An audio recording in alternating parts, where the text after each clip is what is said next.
I would like to state before this video starts that this is basically fan fiction. This is based on an idea of one of my friends, and she convinced me to make this story.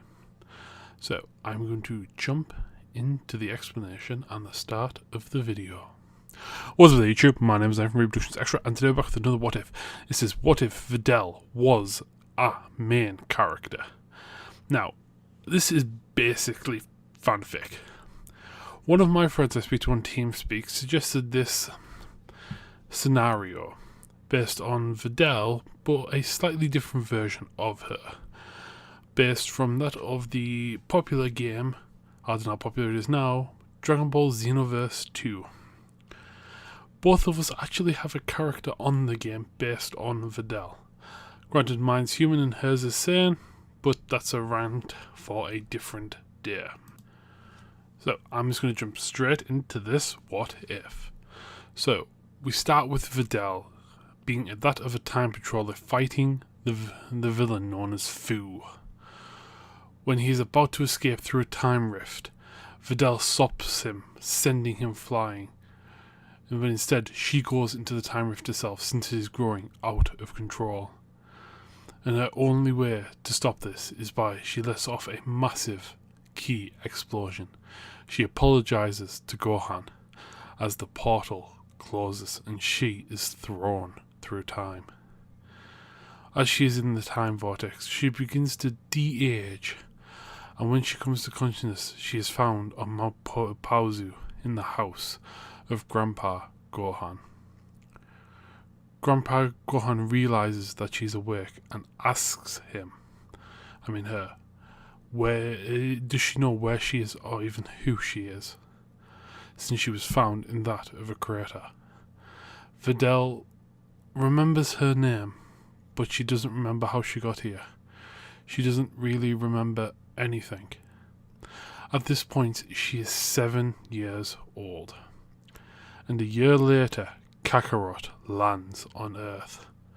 As Videl and Gohan go over hearing this loud crashing noise, they find a young child there, about 4 years old.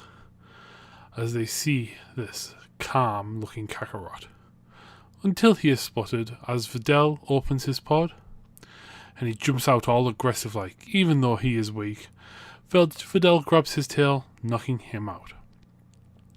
As Gohan is looking after Kakarot, Videl is going through that of his pod, where he finds a small recorded message by a man named Bardock, asking if whoever finds his son, Kakarot, to look after him, but don't let him look at the full moon, as he will transform into that of Ozaru.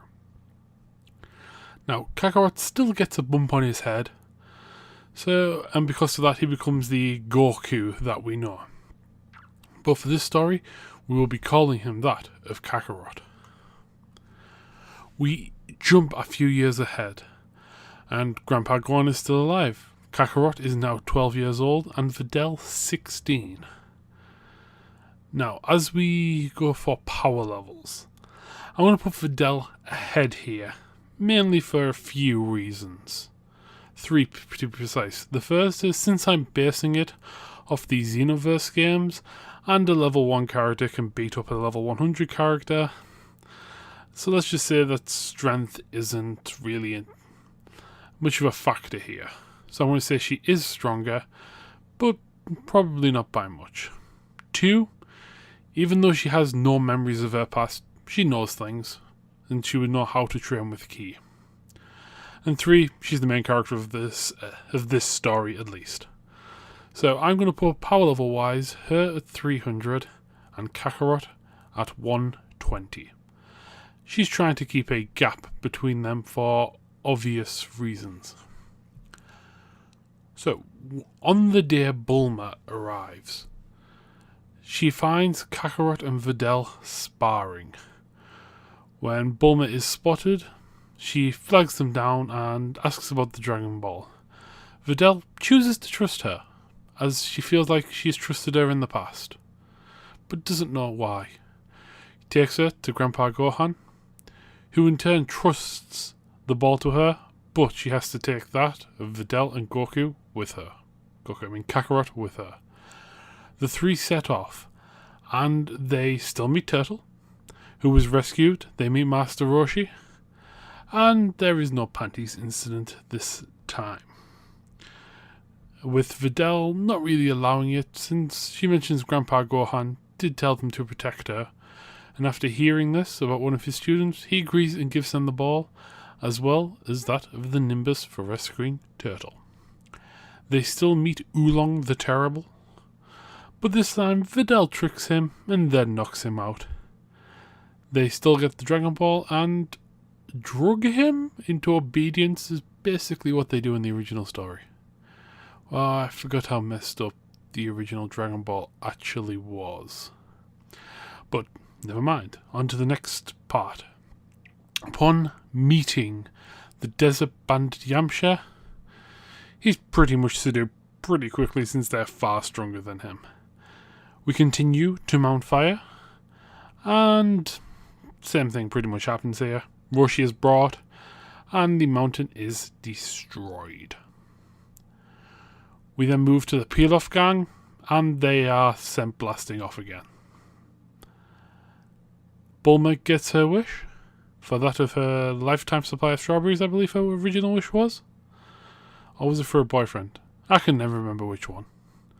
But if it was for the boyfriend, he wouldn't... I'll be out of the dragon's power.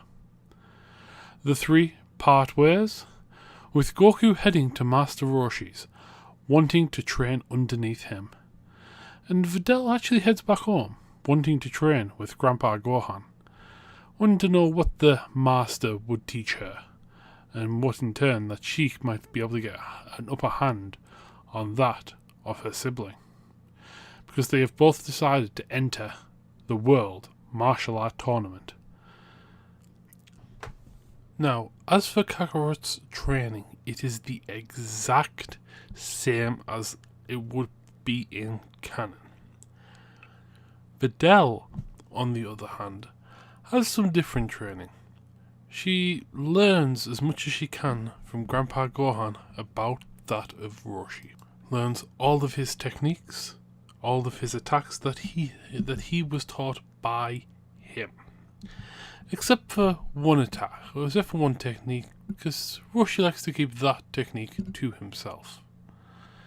But she learns them, she understands it. And after sparring with Grandpa Gohan for a while, she realizes that she's probably not going to get any gains from it.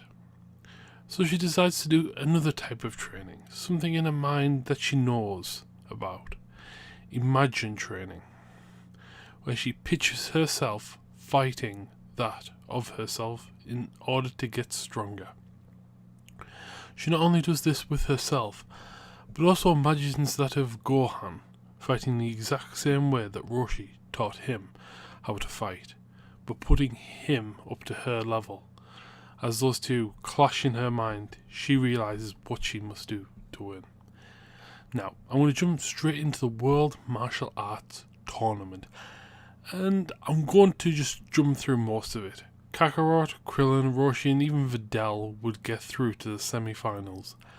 As for the semi-finals, it's going to be Krillin versus Videl and Roshi versus Kakarot. Now, Roshi versus Kakarot is probably going to be very similar to canon, except there's no great ape this time. As for Videl versus Krillin, Krillin would underestimate her, thinking she's probably a lot like Kakarot and he knows how Kakarot fights. But what Krillin doesn't realise is that she's far, far stronger than Kakarot is. And in terms of power levels, let's put Kakarot about 200, Krillin about 170, with Videl being about 415 after all of her training. And she wrecks him.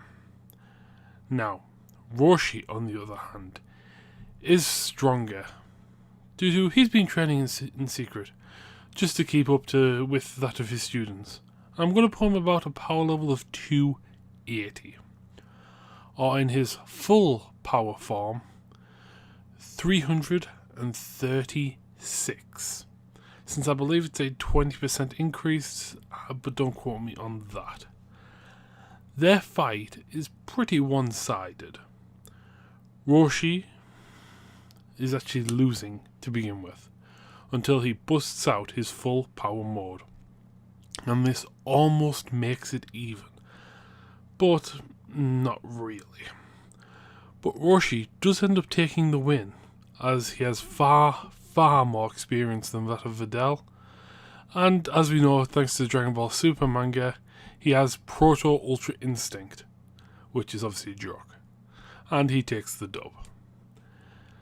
Now, this is where the story divulges a bit. Kakarot still decides to go after the Dragon Balls and then travel the world for a bit by himself. As for Videl, she decides to travel the world by herself as well. And this is where that story will be going in the next part. I hope you all enjoyed, and until the next video, look left, look right, and where's the music? Where's the music?